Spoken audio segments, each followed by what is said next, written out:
सुमित, ये बताइए अभी तक कितने लोगों की गिरफ्तारी हुई है, कितनी एफआईआर दर्ज हुई है, एफआईआर में किन किन बातों का जिक्र है?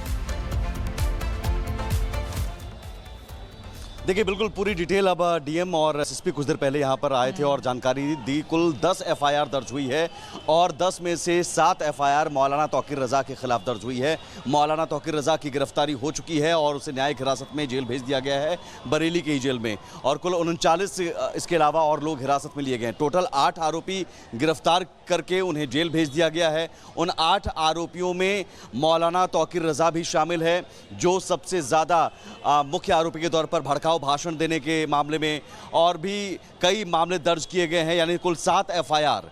तो जिस मौलाना को लेकर सीएम योगी ने कहा कि मौलाना भूल गया कि ये योगी का राज है, ये अब मौलाना तौकीर रज़ा याद करेंगे जेल में सलाखों के पीछे। उसके अलावा 7 और अन्य लोगों की गिरफ्तारी हुई है।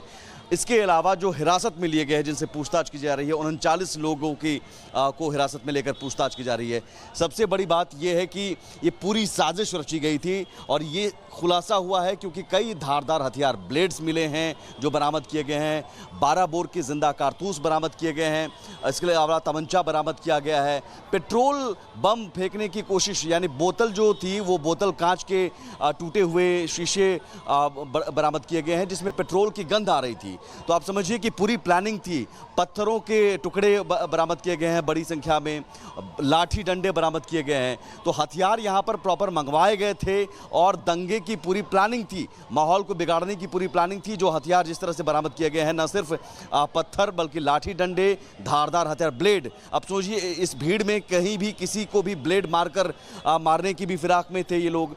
हथियार का इस्तेमाल करके फायरिंग भी की गई थी, जिसमें 22 पुलिसकर्मी घायल हुए हैं, जख्मी हुए हैं, उन्हें गोली का छर्रा लगा था, ये भी संख्या सामने आई है।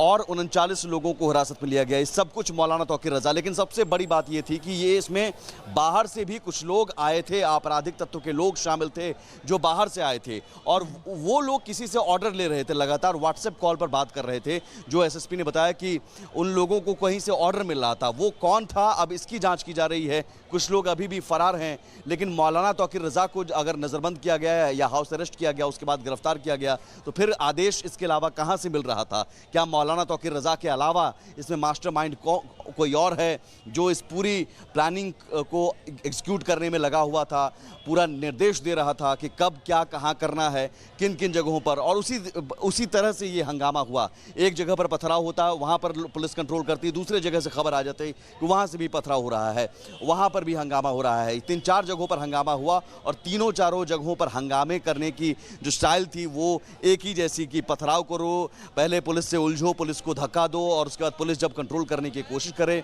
तो पत्थर फेंको। और लाठीचार्ज के दौरान ही पुलिस को निशाना बनाया गया। यहाँ तक कि ये एसपी सिटी यहाँ पर मौजूद हैं, मानुष पारिक, उन्हें निशाना बनाकर पत्थरों से वार किया गया था, तब जाकर पुलिस ने लाठीचार्ज किया। ये बताया जा रहा है कि साफ तौर पर पुलिस के बड़े अधिकारियों को निशाना बनाने की कोशिश थी। और सिर्फ ये कोशिश चंद मिनटों के लिए नहीं, चंद घंटों के लिए नहीं, बल्कि पूरे बरेली को जलाने की पूरी साजिश थी। जिस हिसाब से एसएसपी ने बताया कि जो हथियार की बरामदगी हुई है, जो धारदार हथियार, ब्लेड्स या पेट्रोल बम से आप समझिए कि आग लगाई जा सकती है, तो उसमें साफ तौर पर ये बताया जा रहा है कि पूरी प्लानिंग, और अब इस पूरी प्लानिंग में कई और चेहरे हैं, कई और चेहरे इसके पर्दे के पीछे काम कर रहे थे, जिनसे संपर्क किया जा रहा था। व्हाट्सएप कॉल पर ये लोग बात कर रहे थे। 8 आरोपियों की गिरफ्तारी हुई, जिनके नाम भी बताया गया, जिसमें मौलाना तौकीर रज़ा भी है। लेकिन बाकी जो 39, सुमित आपका बहुत शुक्रिया महत्वपूर्ण जानकारी के लिए। तो तौकीर रज़ा को नजरबंद किया जा चुका है, वो अभी अपने घर से बाहर नहीं निकल सकते हैं, लेकिन इसमें जितने आरोपी हैं वो बख्शे नहीं जाएंगे। सबसे बड़ी जानकारी ये है कि फोन पर कहीं से ऑर्डर मिल रहा था कि अब ऐसा करो, माहौल खराब करो। जांच वहां तक पहुंचेगी कि आखिर कौन था फोन पर वो शख्स। लेकिन वहीं बरेली डीएम अविनाश सिंह से बातचीत की हमारे संवाददाता ने। उन्होंने बरेली हिंसा के पीछे की पूरी साजिश को डिकोड किया है। क्या कुछ बताया है, सुनाया, आपको दिखाते हैं। सर, बरेली में कल जो कुछ हुआ, आज क्या हालात हैं अब उसके बाद? देखिए, बरेली में कल जुमे की नमाज के बाद मैं ये कह सकता हूँ कि 80 से 90% लोग अपने अपने घरों को चले गए थे। और कुछ लोग ऐसे थे कि जो आखिरी नमाज हुई वहाँ से वो लोग लौटे और कुछ लोग अन्य लोग जो थे ये लोग लौटकर इन लोगों ने जो इस्लामिया ग्राउंड है वहाँ पर जाने का प्रयास किया और पुलिस से धक्का मुक्की किया। आप कह सकते हो कि जो माहौल को ख़राब करने की कोशिश किया, कानून और शांति व्यवस्था की स्थिति को बिगाड़ने की कोशिश की, जिस पे कि त्वरित एवं प्रभावी कार्रवाई करते हुए पुलिस प्रशासन ने उनके ऊपर कंट्रोल कर लिया, नियंत्रण स्थापित करके उनके घरों पे उनको वापस भेज दिया और उसके बाद जो है ऐसे लोगों को चिन्हित करने की कार्रवाई तत्काल प्रारंभ कर दी गई। और कल से मतलब शाम से लेकर अभी तक पूरे जनपद में पूरी तरह से शांति बनी हुई है और कहीं से किसी भी प्रकार की अप्रिय घटना का कोई समाचार प्राप्त नहीं हुआ है। और ये अभी मेरे द्वारा अपनी पूरी टीम के साथ जो है कई थाना क्षेत्रों में जैसे कोतवाली, प्रेमनगर, कैंट, किला, सीबीगंज, बारादरी आदि जगहों पे मेरे द्वारा पूरा भ्रमण किया गया। सभी जगहों पे भारी संख्या में पुलिस बल और मजिस्ट्रेट मौके पे मौजूद हैं।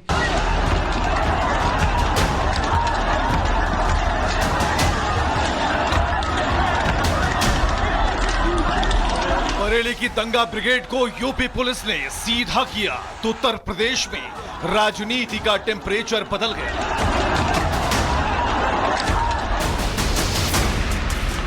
धर्म की जहरीली खेती करने वाले बरेली के मौलाना बौखलाए हैं तो समाजवादी पार्टी के नेता भी दंगाइयों के हमदर्द बने फिर रहे हैं। बुरी तरीके से लाठीचार्ज किया, ये बहुत ही ज्यादा शर्मनाक है और मैं ये यूपी पुलिस को मैं चैलेंज कर रही हूँ इस बात का, क्योंकि हम लोगों ने कोई भी इस तरीके का काम नहीं किया जिस पर कोई लॉ एंड ऑर्डर का कोई सवाल उठ सके। लेकिन अब क्योंकि इन्होंने शुरुआत कर दी है तो अब उत्तर प्रदेश की राजधानी लखनऊ में खासकर ये जो आइला मोहम्मद का पोस्टर लिए हुए कोई भीड़ नहीं आएगी, अब पूरा सैलाब आएगा। और यूपी पुलिस को धमकी भरे अंदाज में चुनौती दे रही है समाजवादी पार्टी की राष्ट्रीय प्रवक्ता सुमैया राणा है। सुमैया की भाषा में दंगाइयों की पिटाई का भरपूर दर्द झलक रहा है। सवाल यह है कि सुमैया कौन सा सैलाब लाना चाहती हैं? क्या सुमैया उत्तर प्रदेश को दंगे की भट्टी में झोंकना चाहती हैं? उत्तर प्रदेश की पुलिस चाहे तो अपनी बंदूकों के साथ तैयार रह सकती है, हम लोग खुशी खुशी अपने ऊपर गोलियां खा लेंगे, लेकिन ये जुल्म और ज्यादती बर्दाश्त बिल्कुल भी नहीं की जाएगी कि आई लव मोहम्मद कहने, लिखने या बोलने पर पाबंदी लगाई जा सके। सुमैया राणा शायद भूल गई हैं, उत्तर प्रदेश में योगी की सरकार है, कानून का राज है। कोई दंगाई अगर प्रदेश में दहशत फैलाने की कोशिश करता है तो उसकी डेंटिंग पेंटिंग कर दी जाती है। अब उत्पातियों और उपद्रवियों को पता लगेगा कि 7 पीढ़ियां याद आएंगी उनको, क्योंकि कभी कभी बुरी आदतें जाती नहीं लोगों की, तो उसके लिए उनकी डेंटिंग पेंटिंग करवानी पड़ती है कायदे से, जिससे उनकी बुरी आदतों को हम ठीक कर सकें। वो मौलाना भूल गया कि शासन किसका है। वो ये मानता था धमकी देंगे और हम जबरदस्ती जाम कर देंगे। हमने कहा जाम नहीं होगा, कर्फ्यू भी नहीं लगेगा, लेकिन कर्फ्यू का सबक तुम्हें ऐसा सिखा देंगे कि तुम्हारी आने वाली पीढ़ी दंगा करना भूल जाएगी। अपराधियों, दंगाइयों और उनके सिपह सलारों को योगी का साफ संदेश है, अगर कानून व्यवस्था से खिलवाड़ करोगे तो 7 पुश्तें कोर्ट कचहरी के चक्कर लगाते लगाते थक जाएंगी।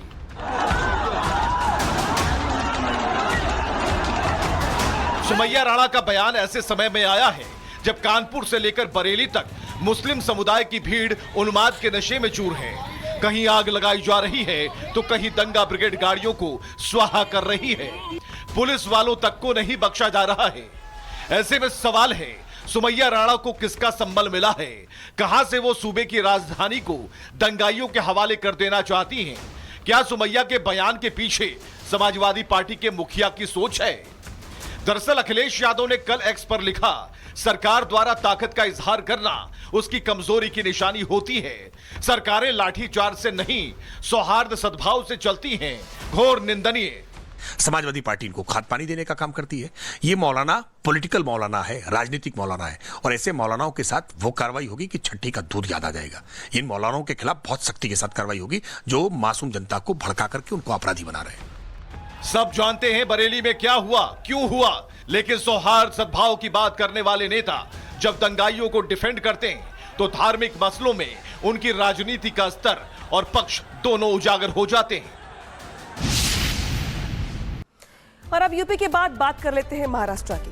महाराष्ट्र की बीट के माझगांव में मंच से मुख्यमंत्री योगी आदित्यनाथ पर अभद्र टिप्पणी करने वाला मौलाना गिरफ्तार कर लिया गया है। मुख्यमंत्री योगी को धमकी देने के मामले में दोनों आरोपियों अशफाक और रफीक को पुलिस ने गिरफ्तार कर लिया है और आगे की कार्रवाई की जा रही है। रिपोर्ट दिखाते हैं।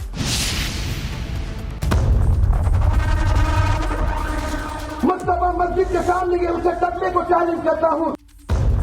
नाम अशफाक निसार शेख और काम भड़काऊ भाषण देना। कल तक सीएम योगी को दफन करने का चैलेंज दे रहा था, लेकिन पुलिस के हत्थे चढ़ा तो गिड़गिड़ाने लगा। वो तो किस्मत ठीक थी कि मामला जमानती अपराध था और इस जहरीले मौलाना को जमानत मिल गई, नहीं तो मौलाना की सारी हिकड़ी पुलिस तोड़ कर रख देती। जो योगी जी ने बोला हमारे मोहम्मद पैगंबर के ऊपर, पहले उनको डालना था, उसके बाद ये मौलाना जी को बोलना था हमारे। मतलब आप सही मानते हैं जो अशफाक ने बोला? अशफाक ने बोला वो सही मानते हैं हम, क्योंकि हमारे गुरु है और धर्म से हम उनका आदर करते हो, क्योंकि उन्होंने सही बोला है। आप सही मानते हैं जिस तरह से बोला? उन्होंने बोले तो उनसे मुंह नहीं क्या, ऐसा भाषण में मुंह से निकल गया हूँ ऐसा। तो सही मानते हैं आप गलत मानते हैं जिस तरह से सीएम योगी को? गलत है, वो नहीं बोलना चाहिए था। महाराष्ट्र के बिड में मौलाना लोगों के बीच बड़ी बड़ी हाँक रहा था। लोगों के बीच ऐसे बात कर रहा था मानो जैसे वही इस देश का शहंशाह हो, और यूपी के सीएम योगी आदित्यनाथ को धमकी दे रहा था। यकीन नहीं तो सुनिए इस मौलाना ने योगी आदित्यनाथ के लिए कैसे अपशब्दों का इस्तेमाल किया था। आका सल्लल्लाहु अलैहि वसल्लम के नाम के जो गुस्ताख है, जो गुस्ताखी कर, जो आई लव मोहम्मद के नाम पर जो आज बैनर लगा रही है, अगर तू उन्हें अरेस्ट करेगा तो मैं कसम खुदा की मुस्तफा मस्जिद के सामने ये उसे तकने को चैलेंज करता हूँ कि तू मस्जिद गाँव से हमारे साल भैया के ढाबे तक भी तू नहीं पहुँच पाएगा, कि तुझे उठाकर सीधा तुझे दफना दिया जाएगा। अब आप समझिए मौलाना अशफाक यूपी से करीब 1500 किलोमीटर दूर एक मस्जिद के सामने लोगों को भड़का रहा था, युवाओं के मन में नफरत के बीज बो रहा था, योगी आदित्यनाथ को दफन करने की धमकी दे रहा था। लेकिन मौलाना के खिलाफ मामला दर्ज किया गया तो मौलाना अशफाक और रफीक पुलिस से भागते फिर रहे थे, लेकिन पुलिस ने दोनों को गिरफ्तार कर लिया। अब बीजेपी ने धमकीबाज मौलाना को खुद बिड़ाने का चैलेंज दिया है।